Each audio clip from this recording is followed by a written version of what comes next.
खाली हाथ आए, खाली हाथ वापस चले जाओगे। आज तुम्हारा है, कल किसी और का था, परसों किसी और का होगा।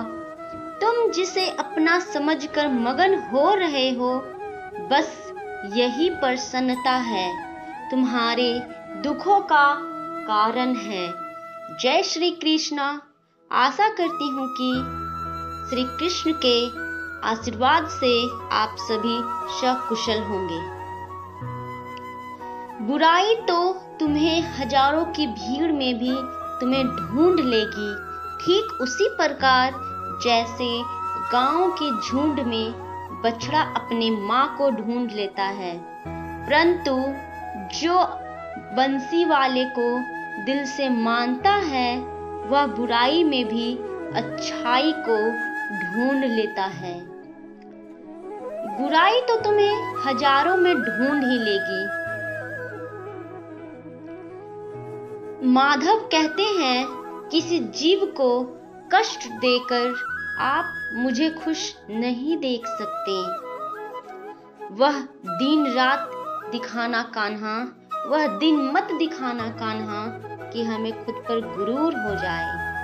रखना अपने दिल में इस तरह कि जीवन सफल हो जाए। जो श्री कृष्ण का दास हो जाता है, वह अपने आराध्य से ऐसे दिन ना दिखाने की कामना करता है जिससे उसमें कभी गुरूर आ जाए। वह तो अपने कृष्ण का सेवक बनकर ही जीवन सफल बनाना चाहता है।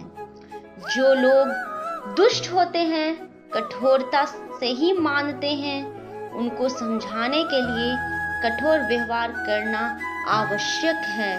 अगर समझने वाला मात्र से दुष्ट समझ जाते तो बांसुरी बजाने वाला कभी महाभारत होने ही नहीं देता। जो व्यक्ति सदैव हंसता खेलता मुस्कुराता रहता हो, अगर वह अपने स्वभाव से भिन्न हो जाए, यानी चुप हो जाए, गुमसुम उदास रहने लगे, तो समझना उसके हृदय में एक तकलीफ है, एक पीड़ा है। उस पीड़ा ने उसे कमजोर बना दिया है। जिस व्यक्ति के पास संपूर्ण धन दौलत, ऐश्वर्य, वैभव सब है, मगर संतुष्टि नहीं है, उस धन दौलत का कोई अर्थ नहीं है। वह सदैव असंतुष्ट की स्थिति में ही रहता है। जिसके पास संतुष्टि है, वो थोड़े में ही संतुष्ट हो जाता है। जो व्यक्ति अपने अहंकार से भारी हो जाता है, जिसमें अभिमान भर जाता है, वह उस पत्थर की भांति होता है जो भारी होने के बावजूद भी नदी की धारा में डूबकर अपना अस्तित्व खो देता है। अगर किसी लक्ष्य, खुशी या असफलता या सफलता की प्राप्ति में लंबा समय लग रहा है, अगर किसी लक्ष्य, खुशी, सफलता की प्राप्ति में लंबा समय लग रहा है, प्रतीक्षा की अवधि अधिक है, तो हो सकता है आपकी अपेक्षा से ज्यादा आपको मिलने वाला है।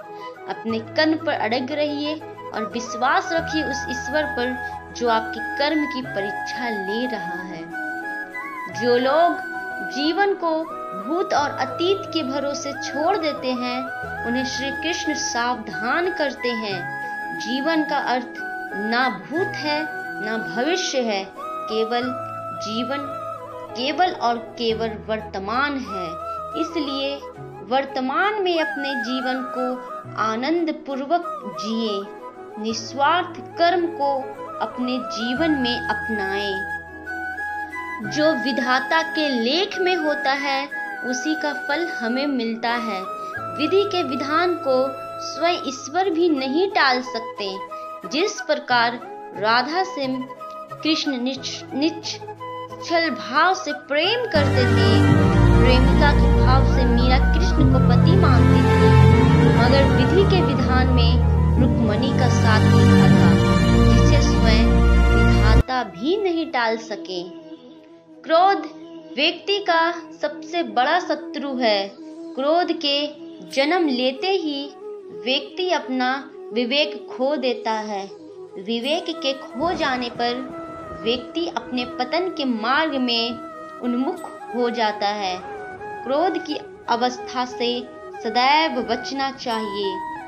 इस संसार में कुछ भी अस्थायी नहीं है, ना ही सुख दुख और ना ही जीवन मरण। यह सब एक प्रक्रिया है। जो खुशियाँ आज तुम्हारे पास है, कल वो खुशियाँ किसी और के पास होगी।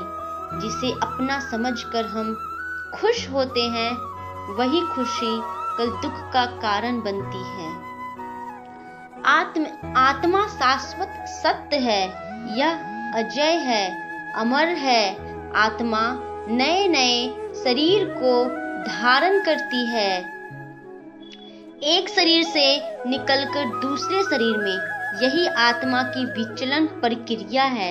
इस आत्मा को ना तो किसी शस्त्र से काटा जा सकता है, ना ही अग्नि इसे जला सकती है।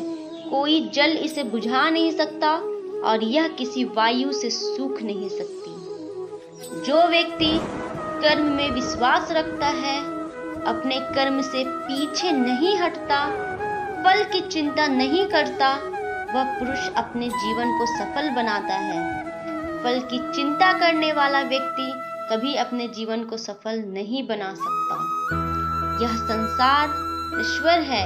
इस जगत में दुख सुख हर्ष विषाद आदि लगा रहता है। क्षण भर के दुख सुख से खुश नहीं होता है और अशुभ होने पर भी दुखी नहीं होता। वह व्यक्ति सच्चा ज्ञानी होता है। उसे ज्ञात होता है यहाँ सब क्षण भर के लिए होता है, भले ही वह सुख हो या फिर दुख। यह जीवन कर्म प्रधान है। जो व्यक्ति कर्म करके परिश्रम करके अपने लिए कुछ अर्जित करता है, वह वास्तविक रूप से उस फल का भागी है। अन्यथा वह चोर की भांति है, जिसे बैठे बिठाए सब मिल जाता है।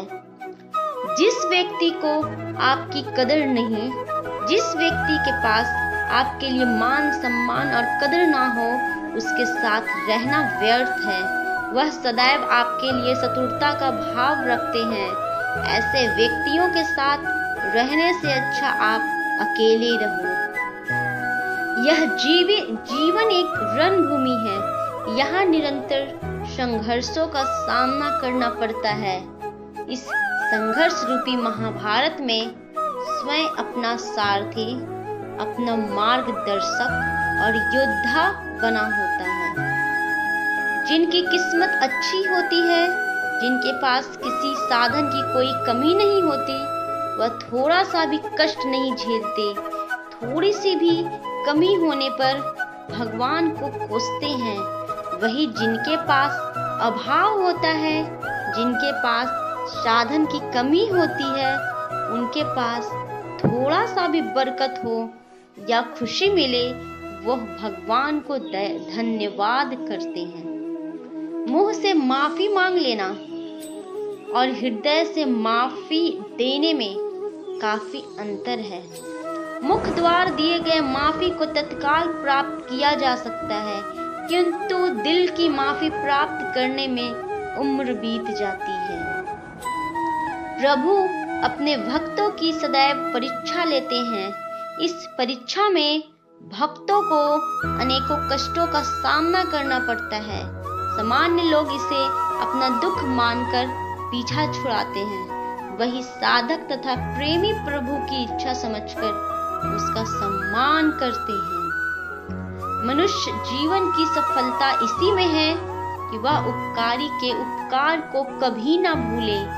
उसके उपकार से बढ़कर उस उपकारी व्यक्ति का उपकार कर दे। बुद्धिमान व्यक्ति को समाज कल्याण के लिए बिना आसक्ति के काम करना चाहिए। प्राप्त हुए धन का उपयोग करने में दो भूलें हुआ करती है, जिन्हें ध्यान में रखना चाहिए। आप पात्र को धन देना और सुपात्र को धन ना देना। विजय की इच्छा रखने वाले सूरवीर अपने बल और पराक्रम से वैसा विजय प्राप्त नहीं करते जैसा कि सत्य, सज्जनता, धर्म तथा उत्साह से प्राप्त करते हैं। जो केवल दया से प्रेरित होकर सेवा करते हैं, उन्हें निश्चय सुख की प्राप्ति होती है। विद्या, शूरवीरता, दक्षता, बल और धैर्य ये 5 मनुष्य के स्वाभाविक मित्र हैं। बुद्धिमान लोग हमेशा इनके साथ रहते हैं। उसी की बुद्धि स्थिर रह सकती है जिसकी इंद्रियां उनके वश में है। दुखों में जिसका मन उदास नहीं होता, सुखों में जिसकी आसक्ति नहीं होती तथा जो राग, भय व क्रोध से रहित होता है, वही स्थिति पर यज्ञ है। अपनी दृष्टि सरल रखो, कुटिल नहीं, सत्य बोलो, असत्य नहीं, दूरदर्शी बनो, अल्पदर्शी नहीं, परम तत्व को देखने का प्रयास करो, क्षुद्र भावनाओं को नहीं। जिसने पहले तुम्हारा उपकार किया हो, वह यदि बड़ा अपराध करे तो भी उनके उपकार को याद करके उसका अपराध क्षमा कर दो। संसार में वही मनुष्य प्रशंसा के योग्य है, वही उत्तम है, वही सत्य पुरुष और वही धनी है जिसके यहाँ याचक या शरणागत निराश न हो। अपने पूर्वजों का सम्मान करना चाहिए, उनके बताए हुए मार्ग पर चलना चाहिए।